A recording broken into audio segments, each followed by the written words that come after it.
Speaking of the Patriots, I also want to talk about what is their next move. The Patriots now are looking at a post-Tom Brady world, and Bill Belichick is going to have some decisions to make in this coming offseason. What offseason has already started for them, but it's a world where they're going to have to find that next quarterback to put in for what we can all assume now has been is the departure of Tom Brady from New England. I actually read somewhere Peter King has said that there is interest in Dalton from Cincinnati as someone that Bill Belichick, Andy Dalton is someone that Bill Belichick is interested in bringing into New England to make their new quarterback for the franchise. What do you think about that? Well, at this point, I think it's hard to begin a discussion where you talk about upgrading from Tom Brady, right? Yeah.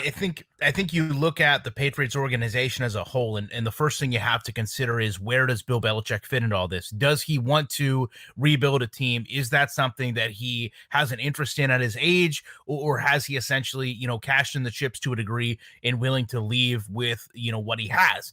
To me, I think the first thing, if I was in charge of the Patriots, I would do would probably be to look into getting a tight end. You really don't have anybody there, and don't get me wrong, you're not going to replace Gronkowski, but maybe you look at Hunter Henry, to bring somebody in along those lines. You have to go get a receiver. Whether you're going to draft that, you're going to look at maybe Robbie Anderson coming out of free agency. You have to get someone there to, whether it's Tom Brady or not, have a safety valve, have a deep threat.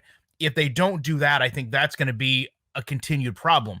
The other kind of embarrassment of riches the Patriots have had for years now have been, they've used their second string quarterback as a feeder system to the NFL. Whether you look at Jacoby Brissett, Jimmy Garoppolo, go back to, I believe, Matt Castle, you've got tons of backup quarterbacks that have made it out of New England and done very, very well. The problem is now you have a situation where, and I think it's unique that fans in New England aren't clamoring for this. They don't want Tom Brady out. I mean, we just watched the championship game, or the wild card game. You get so used to saying the Patriots in a championship game, a wild card game seems to make no sense.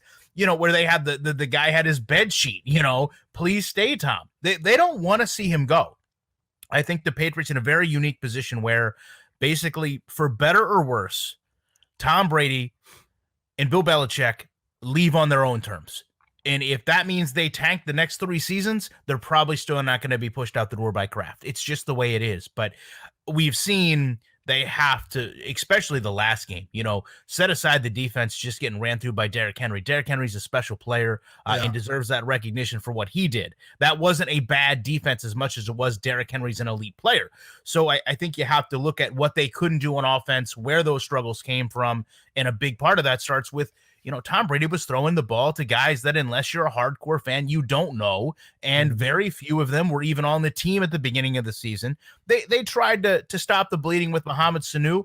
And I'm a big fan of Mohamed Sanu. I've liked him since he was a Bengal, as a matter of fact, since you brought up Andy Dalton. But his versatility is something I feel like they really didn't take advantage of. Here's a guy that used to be a quarterback, and really could have fed into some of those trick plays, and you just don't see the Patriots do that. Is that because they don't have the protection up front that they used to have? Is that because they don't have the personnel around the quarterback that they had at one time, where, you're talking about some of the all-time greats when you talk about Gronkowski, Randy Moss, without those players that, granted, you're not always going to have available to you, you still have to build a base of decent guys, and they struggled this year building that base of above average players, and it showed in the playoffs more than anything else. Yeah, I think you make a lot of good points, and I think one thing that they didn't necessarily account for was how much they were going to miss Gronk. I think that tight end position, if you look at the time that Tom Brady has been in New England, that tight end position has been his safety blanket, his safety net. It has been his go-to in any tough situation, any tight circumstances within the course of a game. That tight end position has been the premier role on that offense. Even to this, I mean, I would say it's been as important as Tom Brady himself. And you know, just look at the investments that they've made in the tight end position during the course of their Super Bowl runs. Gronkowski, Aaron Hernandez, for everything that we know about him now, he was next in line to be the premier option on that offense.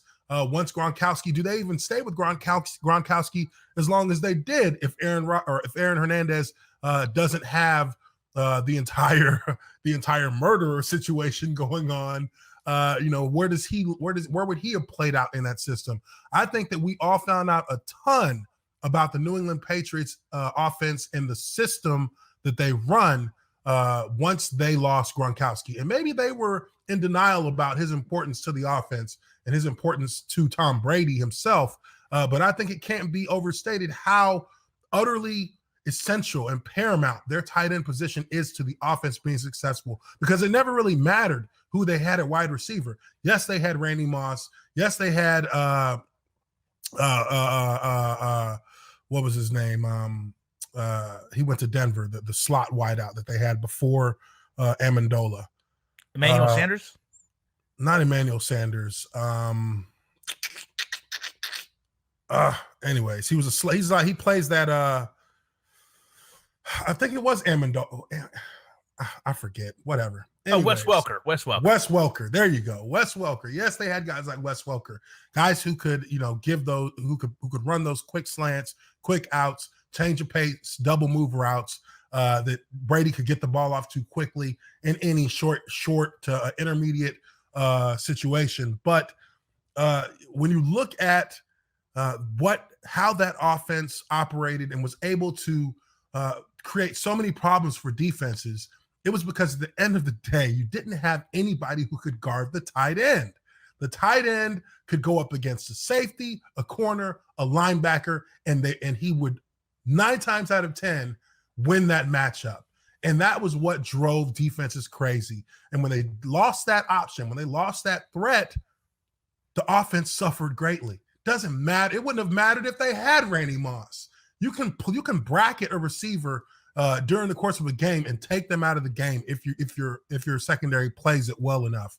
But a tight end being a versatile position that can stretch the field and with the size to overmatch any position on the defense, it changes the game for the offense. And I think that at the end of the day, the Patriots that is where the chink in their armor began, or that's where it starts. So that's what it starts with, is that position. Not having somebody who was a game changer at that position was really the first sign of doom for that offense this season.